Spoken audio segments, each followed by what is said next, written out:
Welcome to the 32nd International Documentary Film Festival Amsterdam. My name is Dana Linssen and I'll be talking to Madeleine Leroyer, who made the film number 387 that is playing in the mid-length documentary competition and is also part of the It Still Hurts focus program at IDFA 2019. Madeleine, welcome. It's really, well, I can't say good to talk to you about such a tense and heavy film, even though it's maybe just a short film in a sense, but it's opening so much time spaces. It's a film about a boat, and I think we've all seen this boat before we've seen your film in the news, because it was renamed Barca Nostra and it was on display at the Biennale di Venezia this summer, and a lot of questions were asked about that film. But this boat entered your life way before Christophe Buchel decided to transform it into an art piece, and we're going to talk about your story with the boat. I mean, so that would be my first question to you. When did you hear about this boat? So I think that I heard about the boat when it sank, but it was a series of shipwrecks, one after the other, and it was really like a black April. April 2015 was a black month, and there were shipwrecks all the time. So I think I heard about it, but I mean, and I heard about the first estimates and the numbers of victims, but it's not something that I picked really at the moment. I was sinking, and this sinking escalated, if I can say, in the summer of 2015, and I was just asking myself, so what happens to these dead people? Where there were very simple questions. So because some of the bodies are recovered, some are not. So what happens? Where are they buried? And that was the starting point, like this very simple question: what happens in this dead point that we do not see? And also with I don't know if it's philosophical or rather anthropological, but what happens to a society if we take Europe and the Mediterranean as a society, as a human society? So what happens when so many people die nameless, with no dignity in death? And so we started with the co-author of the film, Cécile Debarge, we started investigating all around the Mediterranean, talking to people working in cemeteries, forensic pathologists, coast guards, fishermen. And in the course of the research, we obviously heard about Professor Cristina Cattaneo, who is heading the Labanov in Milan, and we went to see her. And that's the moment when we understood that there was going to be a story around this boat and this wreck, because we met her in January 2016, and she said the Italian government promised to refloat the boat, but this is happening, and we hope it's going to be refloated in the coming months. And there's this huge, unprecedented operation that we're working on with the military, with the firemen, and that was it, because a lot of people are trying to do something, but they're stuck. And here, the forensic process around this boat gave the possibility to tell a story, to follow a trail. So formally, the film looks like an investigation. I think there's more in it, but formally it's an investigation. There's a boat, there's remains in it, and we're trying to discover who were the people. Because the boat sank before the coast of Libya, and the numbers of the people that died are somewhere between 800 and 1,000. So the first estimates, when the very few survivors, 28 survivors, the first estimates they gave were of 700-800 victims, and with time, but it took quite a long time, and we see this in the film. The International Red Cross is now in the capacity to say that there were over 1,000 victims in this one shipwreck. So you have to imagine over, between 1,050, 1,100 persons, individuals on a 24 meters fishing boat. So, and back to you mentioning Barca Nostra at the Venezia, yes, there were a lot of questions raised, because I do understand the intent of the artist to display the boat, but the fact that it came with no comment was disturbing, and it was disturbing, I know, for many of the survivors, because they were shocked. And obviously you can imagine that you have the boat and you have people walking by not knowing what it is, and for them these images were a bit... In retrospect, for me, speaking as someone who read a lot about that boat in that exhibition, and also did a bit of research into the depiction of trauma, it was an important moment to also think about the position of art. But then when I watched your film, I felt like, okay, this is basically the context that I needed to maybe start to form an opinion about that film. So I really like to go back to this idea of that the film in retrospect gives us something that was missing from this discourse. You already mentioned, of course, the process of this new form of forensics, investigating who these people were that were found on the boat. And then in a way you could also say that your documentary is some form of documentary forensics, which is a fairly new way of approaching documentary in this sense.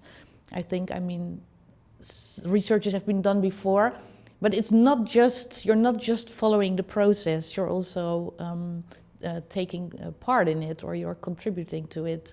So can you tell how that came about? So yes, formally the first layer, it's an investigation, but it was very, very important to work on how to make the invisible visible. So here the forensic process is interesting, not it's not the final point. It's just a way to gather some clues that enable some pictures, fragments of love letters, family photographs, whatever little details that reconnect to the person.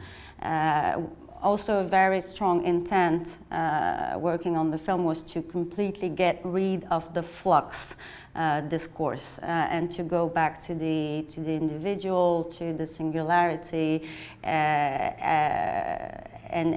I do believe that this is the way to reconnect or to reconstruct the broken mechanism of the otherness. How can I relate to someone if this someone is not portrayed as a someone? So it was a bit of a tautology, like stating the obvious that is often forgotten, that each number is a person, each person has a family, has a story, has dreams. And so, yes, there are different layers because we are following the forensic process and the investigative process, but we're also trying to intertwine, I don't know how you would call it, the souls of, but not in a, it's not a ghost story.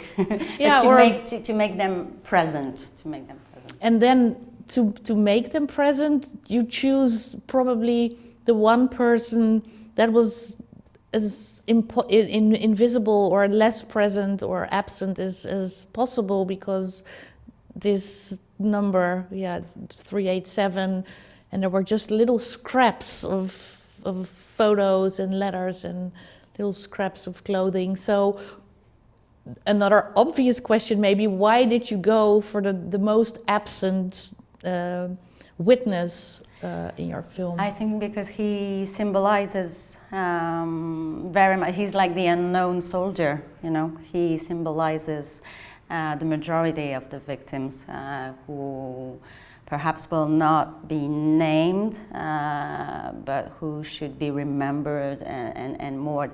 I think that at some point earlier in the work, I was also more optimistic on the possibilities to come to formal identifications sooner, and but then I understood that formal identification, of course, is an objective, but it shouldn't be the only objective. And so number 387 was a way to keep that light and to not to focus too much on the result, but to remember that even the smallest, even the more absent, even the most fragile, is a person, and a person, I mean, bearing with him in his pockets something very universal. This love letter that completely, I mean, that touched me so deeply. So and yeah, so it was kind of a light, you know, at the end of the tunnel. And that's partly on a narrative level, or the construction or the reconstruction of a story or an identity. At the same time, on a philosophical level or a more formal level, when we talk about filmmaking, it's also that maybe sometimes the present is better felt in the absence. So that how did you navigate in constructing your story eventually, this idea of this present absence idea? Was there information that you decided not to put in the film, or did you distract?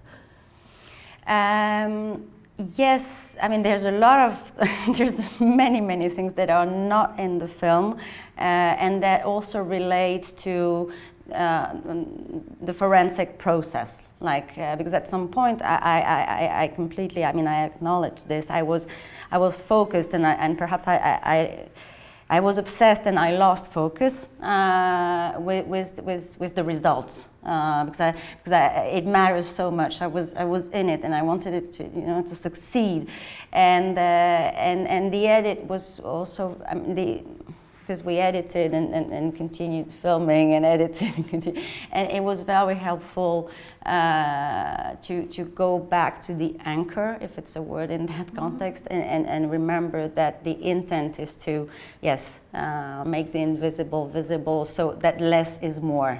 In that sense. So how was this process of filming and editing at the same time? How was this helpful? I mean, it was tremendously helpful. It also, I think, at a certain point later on in the edit, it became a bit tricky, because the editor was super involved and emotionally attached to the footage, so she began to have perhaps the same flows as the director. So, but yes, it was the fact that it was a long process. I think it nurtured the end of the filming, and perhaps it doesn't show in the film as it stands today, but a lot of the footage that is in the final cut was filmed, I mean, over the last few months. I mean, if I started filming back in 2016, 2017 was a bit slow, and then yeah, the end of 2018 was really intense. But this is also kind of an important thing to discuss when you talk about maybe making non-fiction films, that actually oftentimes the process is what the film is becoming. So you can't be too goal-oriented and thinking, okay, I want to achieve something, or I want to work to this narrative. Can you tell a little bit of how that worked in your case? Did you at some point have a clear objective in mind where you wanted to? I think I had a clear objective in mind at the beginning, but then how do you translate these thoughts into a material that's living? And it's a tricky material because it's made with real people who have their own life, and sometimes they're, I don't know, reluctant to be on camera that day or whatever. No, I think that what was complicated was the constant renegotiation of access with different protagonists and institutions in the film, whom I thank in the end, and I think everyone is happy, but everyone also knows that it was sometimes painful, and so that also distracted me from the creative part at some point. So like the you lobby were and the you were and producing. The so and that also fed the obsession of result. You know, I'm struggling so much, so you know it needs to work. And I think as a first-time filmmaker, one big flaw that perhaps, or at least I hope I got rid of, was perhaps I wanted to show my process and my sweat and my blood. And at some point, after we took a pause also in the edit, I don't know, I digested the thing, and I thought, okay, so this is not the film. This is not about the film. This is not the story. This is me trying to say that I did my job. But that could have been, I mean, that could have been an obvious choice, actually, to turn yourself as a filmmaker into a detective, into the story. So first that was made before, and second was, for example, Who's Diana Crystal, where's an actor is investigating a documentary. So that's I mean, fiction actor investigating a documentary. No, I think the intent, and that was also very clear with the co-author of the film, was to tell a story that was obviously much bigger than us, and that would continue. Because if you put yourself as a detective in the film, then the result is on you, and the whole process is on you, and so you're telling a story that's about you, which I think is extremely relevant when you're dealing with your own trauma or your family, I don't know, story, for example, history. But in this case, I think we were humbled by the tragedy and wanted to put forward those who are trying to do something. And of course it's more complicated for real people. I mean, filmmaking, sometimes it's kind of a magic stick, you know, you go, you meet the family, and then what? And then what? I'm not going to take a DNA sample from a family, and so yeah. No. So there was this idea that yes, this is all very fragile. It's only starting. It's not really a structured policy, the identification of missing migrants, but it is starting. It's fragile, and it needs to be sustainable. To work more, and so no, I didn't want to be on. And then, as we said, your film has been selected here at IDFA in 2 programs, but I guess the selection in the It Still Hurts focus program, dealing with these questions of how to depict trauma, is a very important moment for the film, but also in this whole discourse about that. And this title, It Still Hurts, is quite telling.